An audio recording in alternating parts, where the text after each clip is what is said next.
السلام علیکم ورحمۃ اللہ وبرکاتہ۔ بسم اللہ الرحمن الرحیم۔ کتاب کا نام طالب علم کا زیور، تالیف فضیلت الشیخ علامہ بکر بن عبداللہ ابو زید رحمہ اللہ، ترجمہ ابو عبداللہ عنایت اللہ بن حفیظ اللہ سنابلی مدنی، مقدمہ فضیلت الشیخ ظفر الحسن مدنی حفظہ اللہ۔ عرض مترجم، پہلا ایڈیشن۔ کتاب و سنت کے نصوص میں جا بجا طلب علم کی ترغیب دی گئی ہے، طالبان علم کی فضیلت و منقبت بیان کی گئی ہے، طلباء و معلمین کو دنیا و آخرت میں عظیم ثمرات سے بہرور کیے جانے کا وعدہ کیا گیا ہے۔ نصوص میں ذکر کردہ اس علم سے مراد دین و شریعت کا علم ہے۔ یہی وہ علم ہے جس سے نفلی عبادت پر فضیلت و برتری حاصل ہے۔ بنابری دینی علوم کا حصول اللہ سبحانہ و تعالیٰ کی قربت کا عظیم الشان ذریعہ ہے۔ البتہ اس علم کو کما حق اسی وقت حاصل کیا جا سکتا ہے، اور یہ علم اور طلب علم ان فضائل و مناقب کا مصداق اور دنیا و آخرت میں نفع بخش اور بارآور تبھی ہو سکتا ہے جب اسے اس کی مطلوبہ آداب و شرائط اور حقوق کی ادائیگی کے ساتھ حاصل کیا جائے۔ یعنی وجہ ہے کہ کتاب و سنت میں طلب علم کے ساتھ ان آداب و شرائط کی طرف خصوصی اشارہ کیا گیا ہے، اور اساسی آداب و شرائط کے فقدان پر سخت وعیدیں بھی سنائی گئی ہیں۔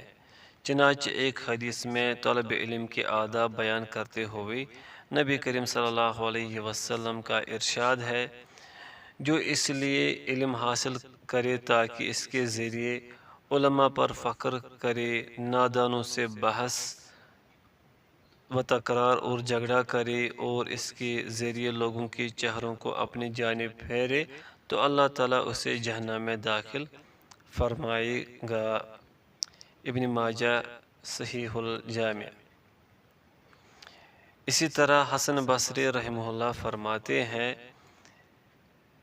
علم دو طرح کا ہوتا ہے، ایک علم دل میں ہوتا ہے، وہی نفع بخش علم ہے، اور ایک زبان پر ہوتا ہے جو آدمی کے خلاف اللہ کی حجت ہے۔ سنن الدارمی۔ قال المحقق حسن موقوفا۔ نیز سیر و تراجم کی کتابوں سے معلوم ہوتا ہے کہ سلف صالحین کے یہاں طلب علم کے آداب کا خصوصی اہتمام پایا جاتا تھا۔ امام ابن المبارک رحمہ اللہ فرماتے ہیں، طلب علم میں سب سے پہلے خالص نیت ہونی چاہیے، پھر بغور سماعت، پھر فہم، پھر اس پر عمل، پھر اس کا حفظ، اور پھر اس کی نشر و اشاعت۔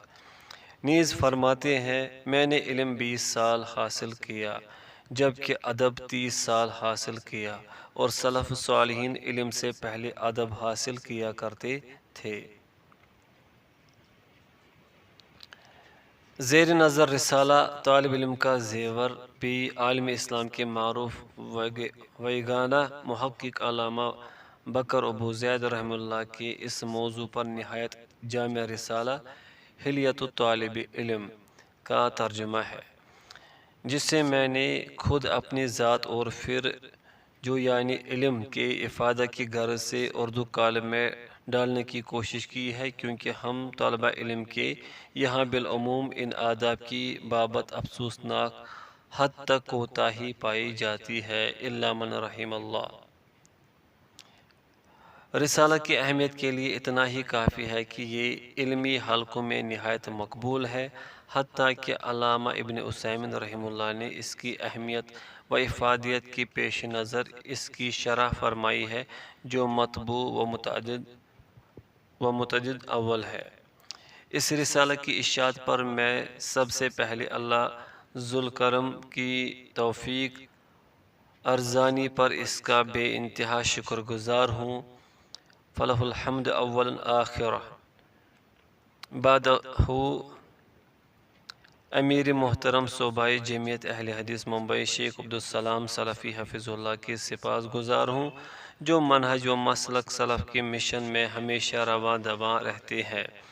اس رسالہ کی طباعت و اشاعت اور جمعیت کی دیگر سرگرمیاں اللہ کے فضل کے بعد انہی کی مرہون منت ہے، فجزاہ اللہ خیرا۔ ساتھ ہی اپنے والدین، اساتذہ کرام، اہل خانہ اور تمام معاونین کا شکر گزار ہوں اور دعا گو ہوں کہ اللہ تعالیٰ اس رسالہ کو طلبہ علم کے لیے بالخصوص مفید بنائے اور تمام لوگوں کو اس سے حسب امکان فائدہ اٹھانے کی توفیق بخشے، آمین۔ وصلی اللہ علی نبینا محمد وعلی آلہ وصحبہ وبارک وسلم۔ اخوکم فی اللہ ابو عبداللہ عنایت اللہ بن حفیظ اللہ سنابلی مدنی۔ مقدمہ از فضیلت الشیخ ظفر الحسن مدنی حفظہ اللہ۔ ان الحمد للہ نحمده ونستعینه ونستغفر ونعوذ باللہ من شرور انفسنا ومن سیئات اعمالنا، من يهده الله فلا مضل له ومن يضلل فلا هادي له، واشهد ان لا اله الا الله وحده لا شريك له، واشهد ان محمدا عبده ورسوله۔ يا أيها الذين آمنوا اتقوا الله حق تقاته ولا تموتن إلا وأنتم مسلمون۔ يا أيها الناس اتقوا ربكم الذي خلقكم من نفس واحدة وخلق منها زوجها وبث منهما رجالا كثيرا ونساء، واتقوا الله الذي تساءلون به والأرحام إن الله كان عليكم رقيبا۔ يا أيها الذين آمنوا اتقوا الله وقولوا قولا سديدا يصلح لكم أعمالكم ويغفر لكم ذنوبكم ومن يطع الله ورسوله فقد فاز فوزا عظيما۔ اما بعد، علوم شرعیہ اور تفقہ فی الدین عمل صالح اور بڑی عبادت الہی ہے۔ کتاب و سنت میں تفقہ فی الدین اور علوم شرعیہ کو جہاد فی سبیل اللہ کا قرین اور اس کا ہم پلہ قرار دیا گیا ہے، جیسے کہ اللہ تعالیٰ نے فرمایا ہے۔ ترجمہ: مومنوں کے لیے یہ مناسب نہیں کہ سب کے سب جہاد میں نکل جائے، بلکہ ان کو چاہیے کہ کچھ لوگ علم حاصل کرنے اور تفقہ فی الدین کے لیے بھی نکل جائے، تاکہ وہ علم حاصل کرے اور واپس آ کر اپنی قوم کو دین سکھائے اور وہ لوگ بھی اللہ تعالیٰ سے ڈرے اور اللہ تعالیٰ کی نافرمانی سے باز رہے۔ سورہ التوبہ آیت نمبر 122۔ اسی طرح رسول اللہ صلی اللہ علیہ وسلم نے متعدد احادیث میں تعلیم و تعلم و تفقہ فی الدین کو افضل ترین عبادت قرار دیا ہے۔ حذیفہ ابن الیمان رضی اللہ عنہ روایت کرتے ہیں کہ رسول اللہ صلی اللہ علیہ وسلم نے فرمایا، علم کی فضیلت عبادت کی فضیلت سے بہتر ہے اور تمہارے دین کا خلاصہ ورع ہے۔ مسند البزار و صحیح الترغیب۔ اس حدیث میں رسول اللہ صلی اللہ علیہ وسلم نے علم و حکمت حاصل کرنے کو نفلی عبادت سے افضل اور بڑا عمل قرار دیا ہے۔ جب علوم شرعیہ اور تفقہ فی الدین کا اعمال صالحہ اور عظیم ترین عبادت الہی میں سے ہونا بالکل مسلم ہے، تو دیگر اعمال صالحہ اور دوسری عبادات کی طرح اس کے بھی آداب و احکام اور شرائط ہیں جن کی پابندی ضروری ہے۔ اسی لیے ہمیشہ علماء اور طلبۃ العلم ان آداب و احکام کو سیکھتے سکھاتے رہے اور ان کی پابندی کرتے رہے، اور اسی کی روشنی میں تعلیم و تعلم کا سلسلہ جاری و ساری رہا، اور جب حدیث کی جمع و تدوین اور تصنیف و تالیف کا سلسلہ شروع ہوا تو علوم شرعیہ کی تعلیم و تعلم، درس و تدریس اور اس کے احکام و آداب کے متعلق احادیث کو بھی جمع کیا گیا۔ اس سلسلے میں محدثین کی ایک جماعت نے اپنی سنن و جوامع کی کتابوں میں کتاب الصلاۃ، کتاب الزکوٰۃ، کتاب الصیام وغیرہ کی طرح کتاب العلم بھی شامل کیا، جیسے کہ کتب ستہ، ابن ابی شیبہ اور مصنف عبدالرزاق وغیرہ ہیں۔ مگر بعض محدثین نے صرف علم سے متعلق وارد احادیث و آثار کو ایک جگہ جمع کیا اور مستقل کتب تصنیف کی، جن میں سے چند یہ ہے۔ پوائنٹ فرسٹ، کتاب العلم، امام ابو خیثمہ زہیر بن حرب بن شداد النسائی رحمہ اللہ، مولود 160 ہجری و متوفہ 234 ہجری۔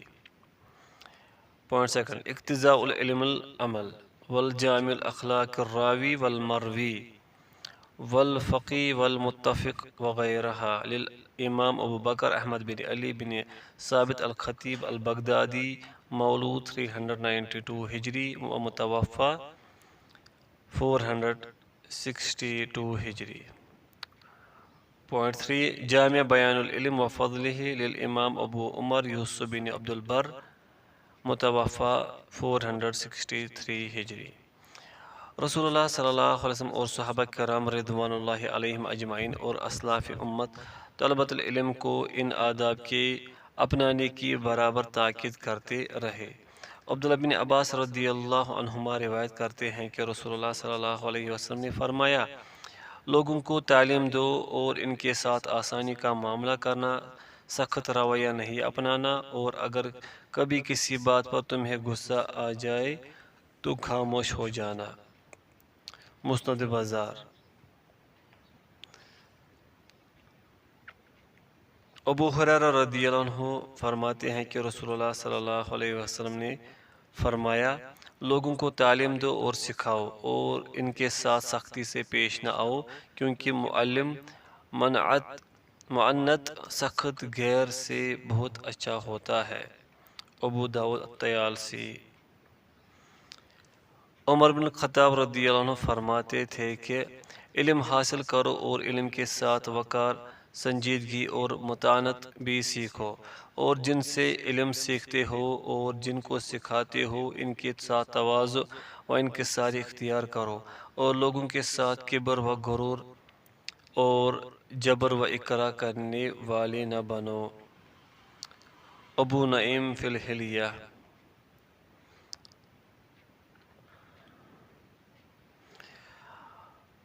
اس حدیث کو مرفوعاً موقوفاً دونوں طرح سے روایت کیا گیا ہے، مگر محدثین کے نزدیک مرفوع صحیح نہیں ہے، البتہ موقوفاً صحیح ہے۔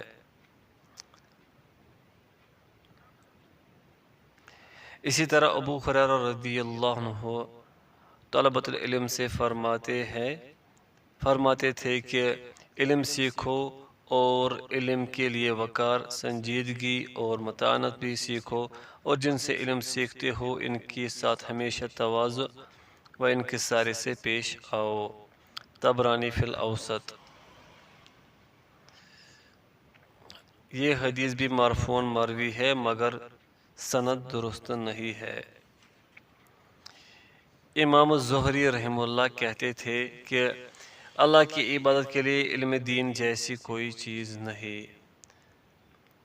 آج عہد حاضر میں جہاں بہت ساری چیزیں مفقود ہو گئی ہیں اور لوگوں نے ان سے کنارہ کشی اختیار کر لی ہے، ان میں سے آداب العلم والعلماء کا سیکھنا سکھانا بھی ہے، جس کا کلی طور پر مفقود کر دیا گیا ہے، جس کے سبب طلبہ اور علماء کی مدرسوں میں سال ہر سال وقت گزارنے کے بعد بھی ان میں یہ آداب نظر نہیں آتے، حالانکہ ان کے اندر ان آداب و احکام کا پایا جانا ضروری تھا، اور وہی ان کے علم و عمل میں خیر و برکت کا سبب بنتا، جن میں سے بعض یہ ہے۔ پوائنٹ فرسٹ، اخلاص۔ دینی امور میں سب سے پہلی چیز اخلاص ہے، بغیر اس کے کوئی عمل بھی عند اللہ مقبول نہیں ہے۔ اللہ تعالیٰ فرماتا ہے، انہیں اس کے سوا کوئی حکم نہیں دیا گیا کہ صرف اللہ کی عبادت کرے، اسی کے لیے دین کو خالص رکھے، ابراہیم حنیف کے دین پر اور نماز کو قائم رکھے اور زکوٰۃ دیتے رہیں، یہی ہے دین سیدھی ملت کا۔ سورۃ البینہ آیت نمبر 5۔ اسی لیے سب سے پہلی چیز جو طالب علم میں ہونی چاہیے وہ نیت صالحہ اور اخلاص ہے۔ کعب بن مالک رضی اللہ عنہ روایت کرتے ہیں کہ رسول اللہ صلی اللہ علیہ وسلم نے فرمایا، جو اس لیے علم حاصل کرے تاکہ اس کے ذریعے علماء پر فخر کرے، یا نادانوں سے بحث و تکرار اور جھگڑا کرے، یا اس کے ذریعے لوگوں کے چہروں کو اپنی جانب پھیرے تو اللہ تعالیٰ اسے جہنم میں داخل فرمائے گا۔ الترمذی فی العلم وابن ماجہ۔ پوائنٹ سیکنڈ، الہدى الصالح والسمت الحسن والاقتصاد۔ اچھی وضع قطع، اچھی چال چلن اور ظاہری شکل و صورت، صالحین کے طور و طریقے اختیار کرنا، اور میانہ روی آج طلبہ اور علماء سے تقریباً ختم ہوتا جا رہا ہے، جو کہ علماء و طلبہ کی ایک شناخت اور پہچان و علامت تھی، اور دلیل یہ دی جاتی ہے کہ اللہ تعالیٰ صرف باطن کو دیکھتا ہے، ظاہری شکل و صورت اور وضع قطع کا کوئی اعتبار نہیں۔ حالانکہ اسلام میں وضع قطع اور اچھی چال و چلن کو رسالت و نبوت کے 25 حصوں میں سے ایک حصہ قرار دیا گیا ہے۔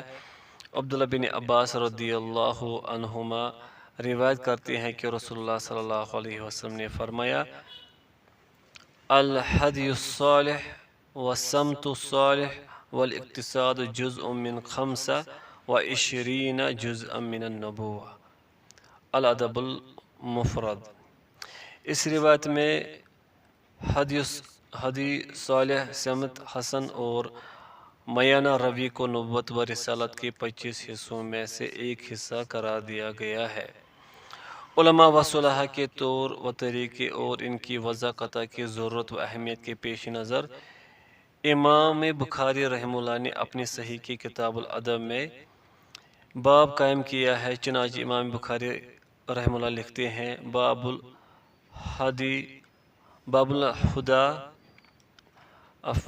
باب الحدی الصالح، جس میں نقل کرتے ہیں کہ حذیفہ ابن الیمان رضی اللہ عنہما فرماتے تھے کہ بلا شبہ تمام لوگوں میں اپنی چال ڈھال، وضع قطع اور سیرت میں رسول اللہ صلی اللہ علیہ وسلم کے سب سے زیادہ مشابہ عبداللہ بن مسعود رضی اللہ عنہ ہیں۔ جب وہ اپنے گھر سے باہر نکلتے ہیں اور جب تک گھر واپس نہ آ جاتے ان کا یہی حال رہتا ہے، لیکن جب وہ اپنے گھر میں داخل ہو جاتے تو معلوم نہیں کہ وہ کیا کرتے ہیں۔ امام بخاری رحمہ اللہ اس کو ثابت کرنے کے لیے مشہور حدیث رسول اللہ صلی اللہ علیہ وسلم نقل کرتے ہیں کہ رسول اللہ صلی اللہ علیہ وسلم فرماتے تھے،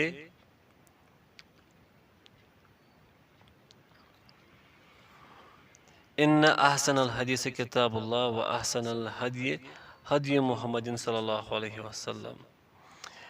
علی بن ابی طالب رضی اللہ عنہ روایت کرتے ہیں کہ وَيَخْرُجُونَ عَدِلَّةً یعنی علی الخیر، اور آپ صلی اللہ علیہ وسلم کے پاس سے راہ بتانے والے نکلتے ہیں، یعنی رسول اللہ صلی اللہ علیہ وسلم کی صحبت میں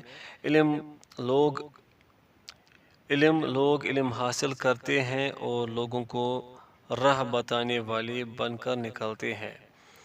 عبداللہ بن مسعود رضی اللہ عنہ فرماتے تھے، اچھی طرح سے یاد رکھو، آخری زمانے میں اچھی وضع قطع اور اچھی چال و چلن کا اپنانا بعض نیک اعمال سے زیادہ باعث اجر و ثواب ہوگا۔ الادب المفرد۔ حافظ ابن حجر اور محدثین کہتے ہیں، وَسَنَدُهُ صحیح وَمِثْلُهُ لَا يُقَالُ بِالرَّائِي، اس کی سند صحیح ہے، ایسی بات رائے سے نہیں کی جا سکتی۔ امام ابو عبید القاسم بن سلام رحمہ اللہ اپنی مشہور کتاب غریب الحدیث میں نقل کرتے ہیں، عبداللہ بن مسعود رضی اللہ عنہ کے اصحاب ان کی چال و چلن، طور طریقہ اور رہن سہن کو دیکھ کر ان کی مشابہت اختیار کرتے تھے۔ عمر فاروق رضی اللہ عنہ کے متعلق آتا ہے کہ یعنی لوگ سفر کر کے عمر بن خطاب رضی اللہ عنہ کے پاس آتے تھے اور ان کی خصلت، روش اور وضع قطع کو دیکھتے، پھر آپ کی طرح بنتے اور وہی خصلتیں اور عادتیں اختیار کرتے جو حضرت عمر بن خطاب رضی اللہ عنہ کی تھے۔ ابراہیم النخعی رحمہ اللہ کہتے ہیں کہ ہم لوگ امام مسروق کے پاس ان کی وضع قطع اور چال و چلن سیکھنے جایا کرتے تھے۔ الجامع لابن عبد البر۔ امام عبداللہ بن وہب اپنے متعلق کہتے ہیں کہ میں نے اپنے استاد امام مالک رحمہ اللہ سے جو ادب سیکھا وہ ان سے علم حاصل کرنے سے افضل ہے۔ العمل، علم اور تفقہ فی الدین کا مقصد عمل اور اپنی اصلاح ہونا چاہیے، خود اپنے علم سے فائدہ اٹھائے اور دوسروں کو فائدہ پہنچائے۔ رسول اللہ صلی اللہ علیہ وسلم ہمیشہ پناہ مانگتے تھے اور یہ دعا کرتے تھے کہ ابو درداء رضی اللہ عنہ فرماتے ہیں کہ دعا کرتے اللہم انی اعوذ بک من علم لا ینفع وقلب لا یخشع ودعاء لا یسمع ونفس لا تشبع اللہم انی اعوذ بک من ہؤلاء الاربع۔ سنن نسائی، حدیث صحیح ہے۔ ابو درداء رضی اللہ عنہ فرماتے تھے کہ کسی شخص کے عالم اور فقیہ ہونے کی علامت اور پہچان یہ ہے کہ علم، زہد و تقوی اس کی چال چلن اور کہیں داخل ہونے اور کہیں سے نکلنے میں نظر آئے، اس کا اٹھنا بیٹھنا علماء اور اہل علم و حکمت کے ساتھ ہو، اپنی زندگی کے مسائل اور مشکلات کے حل کرنے میں نرم رویہ اختیار کرنے والا ہو۔ حسن بصری رحمہ اللہ طلبۃ العلم کے متعلق فرماتے تھے کہ طالب علم کا علم اس کی آنکھ، اس کے کان، اس کے خشوع و خضوع میں نظر آتا تھا۔ الزہد